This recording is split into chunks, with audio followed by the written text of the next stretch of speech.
Good evening. This is Edward with sonsofgod.com. The date is Wednesday, December 30th, 2009. This probably will be our last post until next year. 7-8 years ago, John Wayne appeared to us. We're not really John Wayne fans. We're not really fans of any of Hollywood's actors, for that matter. However, he appeared and wanted to know when we were going to complete the book, that they were waiting for the book. And I thought to myself, I don't have a book on the tables to be completed. But I didn't say that to him. I just pondered on it. And even though we are working on a book right now, which hopefully will be done very soon,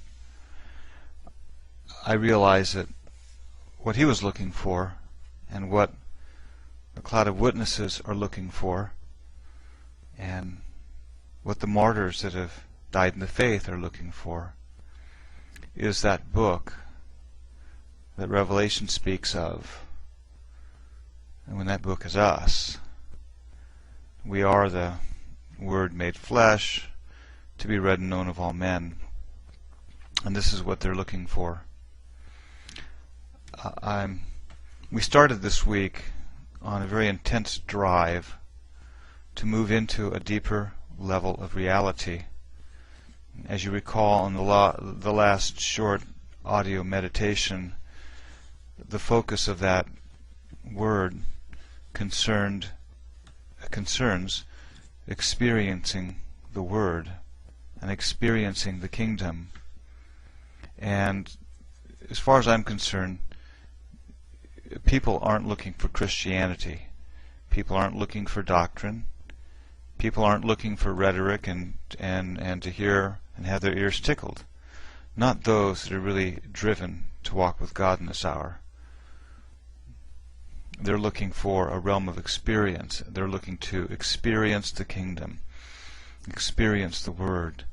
And this has been our drive, as the Lord has made it very evident that unless we experience His Word, or you could say experience Him in His Word, then we have not heard that Word. And so we began this week with a deep emptying out of ourselves. And I've seen it over and over again, because I've seen it myself. It's very easy to identify things when you have seen them in yourself. And the Word talks about, unless you're a child, you should not enter the kingdom. And we know the Scripture talks about the camel and the eye of the needle. We know that it speaks of Christ, that when he appeared in flesh, he emptied himself out, even though he was deity. And my concern for those of you that are truly driven to enter into sonship, we're talking about really entering into the transformation that God has for a very small handful of people. And it keeps getting smaller, and it keeps getting smaller. But the concern has been that we come before the Lord without concepts. We still have far too many concepts.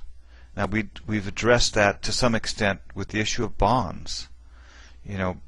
Bonding to people, whether through sympathy, through soul, whatnot, or through your concepts of them, or their projected thoughts of you. It's all in the realm of concepts. I'm sure all of you have a concept of Ann and I. That just seems to be how the mind works. And yet how difficult it would be, or it has been, to come before the Lord as a blank tablet and to look upon people without casting judgment or surmising, oh yes, I know who Jesus is. He's the carpenter's son. You know, there was a reason why Christ couldn't do many mighty works in his hometown. It was because of familiarity breeds contempt.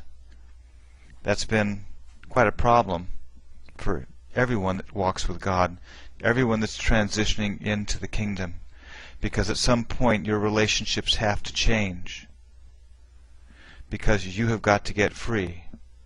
But the problem is, as you start to break those contacts and those bonds, those to whom you've related to still hold you back because they still see you a certain way, and yet you're moving forward. It's part of the challenge that we face, even in the most spiritual relationships you might have.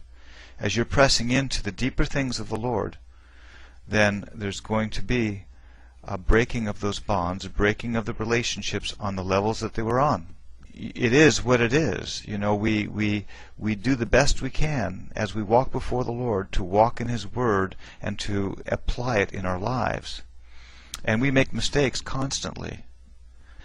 But here again, it just has to do with, as our relationships are shifting, we've really got to let go. And here again, when we break the contacts, we break the bonds, we have to really let go of our concepts towards another. And I think that's much more difficult than people understand, because I still see it constantly. But let me get back to, there's a number of things I want to talk about, and we'll see what the Lord does here with this, because there were a number of things that the Lord made very clear this morning. So I'll go back to the issue of concepts. As this week began, and for those whom God is bringing into this path, is that we empty out. And you've heard the saying, how do you fill a glass up when it's already full?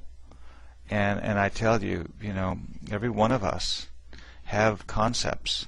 We have a revelation of the Lord in a certain hour, a certain time frame, and yet that's only a partial. And when the Lord is ready to reveal more of Himself on a much clearer level, we're still carrying around these concepts. Our glass is still full. You can't fill it up. So the requirement has been to empty out. Let the Lord bring afresh exactly how He wants to show you who He is and what He's doing. Reminds me of the children of Israel. As you recall the story, they would get manna every day, but if they didn't eat the manna, the next day the manna went bad. And it's like, okay, Lord, I'm delighted with the manna you gave us yesterday, the revelation, you are appearing to us, and the unfolding of all that you are in us. That was yesterday. And I'm not going to live on yesterday's manna, because today is a new day, and today you're doing something completely new. So, as the week has unfolded, the concern about bonds has gone to a much greater level than we saw earlier. And it really has to do, here again, with our capability of hearing. Now, if you've read the words on bonds that we've brought, you know we're talking about our ability to see, our ability to hear. This is nothing new. But I don't think what we understand is that until every last vestige has been dealt with within our hearts, the Lord continues to bring this whole aspect of bonds, concepts, deeper and deeper. You can say, well, boy, I really plumbed the depths of it today. Yes, you did. But tomorrow is a different thing. And God continues to plumb the depth.